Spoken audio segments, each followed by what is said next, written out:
ጠቅላይ ሚኒስትር አብይ እንደዛቱት አድርገውታል። ሌሊቱን አየር ኃይል በወሰደው ድንገተኛ ኦፕሬሽን 2 ወራል ሙሉ ጦር የረገፈበትና በርካታ መሳሪያ የወደመበት ህወሓት ቤት ውስጥ ከፍተኛ ትርምስ ስለመነሳቱም እየተነገረ ይገኛል። ከሰሞኑ በትግራይ አሳሲ ሲያደርግ የሰነበተው መከላከያ ህወሓትን አዘናግቶ ከባድ ኪሳራ ስላደረሰበት የድሮን ጥቃቱ በጅምላ የተቀበሩትን ወታደሮች ጨምሮ የደረሰን ጥብቅ መረጃ ይዘናል። በዝርዝር እንመለስበታለን። በሌላ በኩል ደግሞ ኢራን ከድርድሩ በይፋ እጇን ሰብስባለች። አሜሪካ ማመን አይን ጨፍኖ በገደል መጓዝ ነው ያለችው ኢራን የጀመረው የሰላም ድርድር በጥሩ ሁኔታ ተደመድም ዘንድ በቅድሚያ ሊሟላልኝ ይገባል በሚል ጥብቅ ቅድመ ሁኔታ ማስቀመጧ ተሰምቷል። ሌላኛው ጥንቅራችን የያዘ ጉዳይ ነው።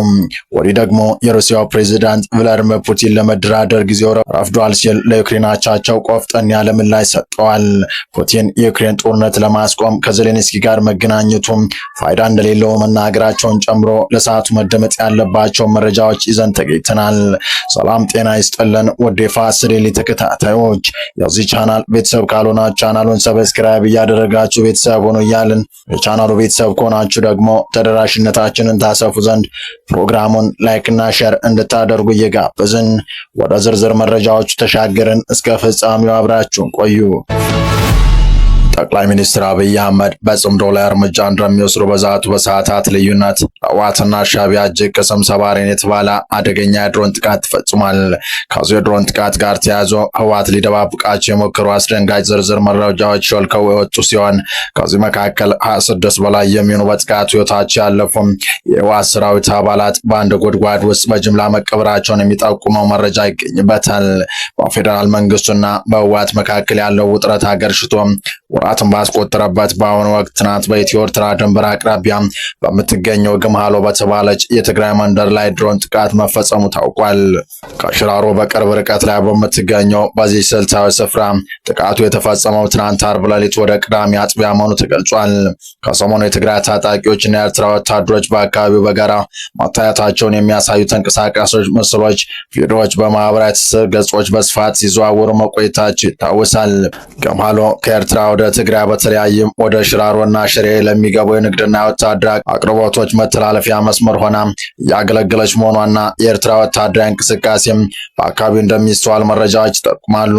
በመሆኑም ጥቃቱ ምን ላይ እንዳነጣጠረና ስላደረሰው ጉዳት የኢትዮጵያ መንግስት ጨምሮ ከየትኛውም ወገን እስካሁን የተሰጠ ይፋ መግለጫ ባይኖርም ከኤርትራ ወደ ትግራይ በመግባት ላይ የነበሩ የጭነት ተሽከርካሪዎችን ኢላማ ያደረገ እንደነበረ ተዘግቧል። ከዚህ የድሮን ጥቃት ቀደም ብሎ ጠቅላይ ሚኒስትር አብይ አህመድ አርብ ዕለት በአርሲ የተፈጸመውን የንጹሃን ግድያ ባወገዙበት መግለጫቸው የህወሓትና የኤርትራ ኃይሎች የፈጠሩት ጥምረት ነቅፈው ነበር። ሁለቱ ኃይሎች በጋራ ሰፊ ወታደራዊ ዝግጅት ሲያደርጉ መቆየታቸውን በመክሰስም መንግስት አስፈላጊውን እርምጃ እንደሚወስድ ማስጠንቀቂያ በመስጠታቸው ይታወሳል። ጠቅላዩ ከወትሮ በተለየ ሁኔታ ጽምዶን በቀጥታ በስም ጠቅሶ ማስጠነቀቁ በሰዓታት ልዩነት ነው የድሮን ጥቃት ተፈጸመው። ትናንት ከሌሊቱ 6 ሰዓት ተኩል እስከ 7 ሰዓት ባለው ጊዜ ውስጥ በሰሜን ምዕራብ ትግራይ ግምሃሎ ከሰንቤላ አካባቢ ወደ ባድመ በሚሄደው የህወሓት ወታደር ኮንቮይ ላይ የድሮን ጥቃት መፈጸሙን አሁንም የፌዴራል መንግስቱን አቅም ያሳየ ነው እየተባለ ይገኛል። ጥቃቱ የተፈጸመው የህወሓት አርሚ 13 ኮር 1 በ27 ተሽከርካሪዎች ሎጂስቲክ መሳሪያዎችና ተኳሽ ጭነው እየተጓዙ በነበረ ወቅት መሆኑን የአካባቢ ምንጮች ገልጸዋል።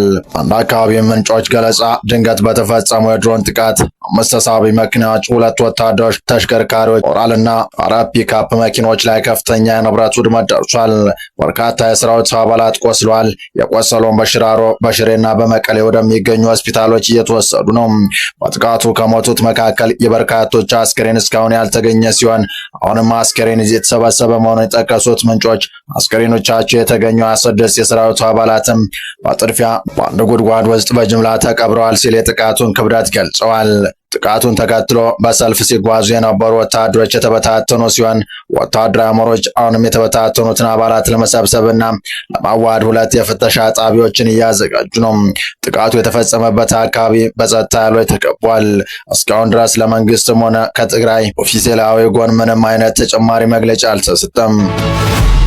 በቀጣይ መረጃ ኢራን ከድርድሩ በይፋ እጇን ሰብስባለች። አሜሪካ ማመን አይን ጨፍኖ በገደል መጓዝ ነው ያለችው ኢራን የጀመረችው የሰላም ድርድር በጥሩ ሁኔታ ተደመድም ዘንድ በቅድሚያ ሊሟላልኝ ይገባል በሚል ጥብቅ ቅድመ ሁኔታ ማስቀመጧ ተሰምቷል።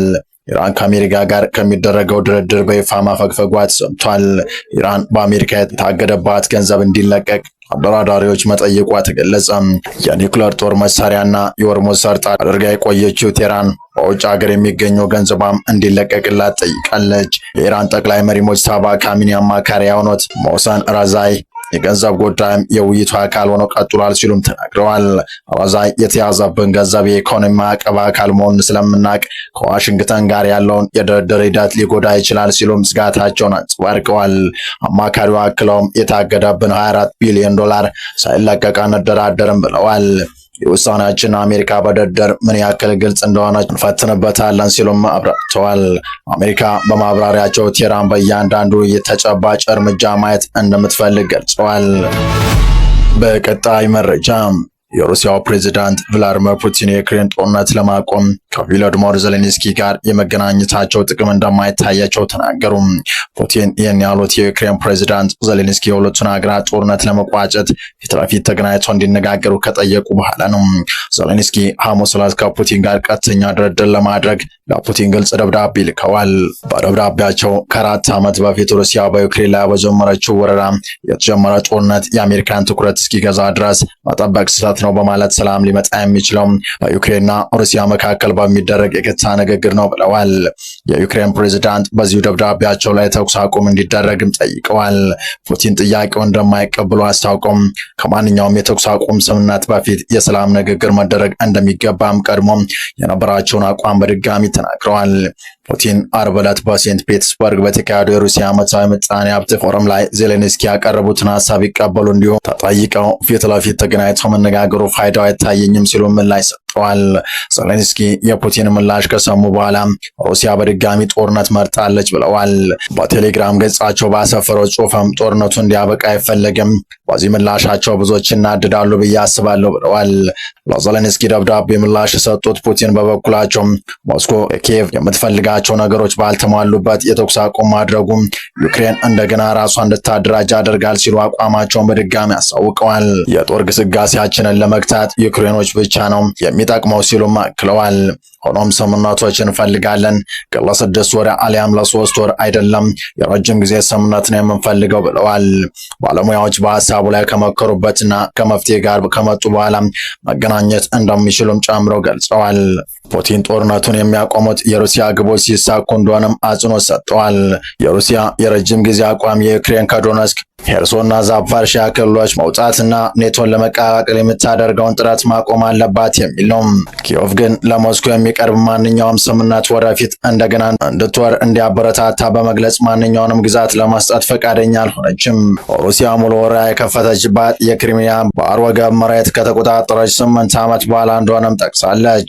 የዜሌንስኪ ደብዳቤ ይዘት ዋይት ሀውስን ጨምሮ በአንዳንድ ወገኖች የሰላም ተስፋን ሰጥቷል።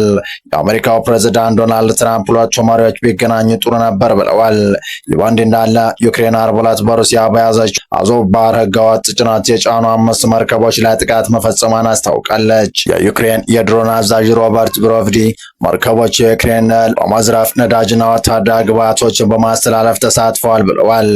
የአዘርባይጃን የውጭ ጉዳይ ሚኒስትር በሁለቱ መርከቦች ላይ በተፈጸመው ጥቃት 5 ሰዎች መገደላቸውን ገልጿል። ሆኖም ጥቃቱን ማን እንደፈጸመው አልጠቀሰም።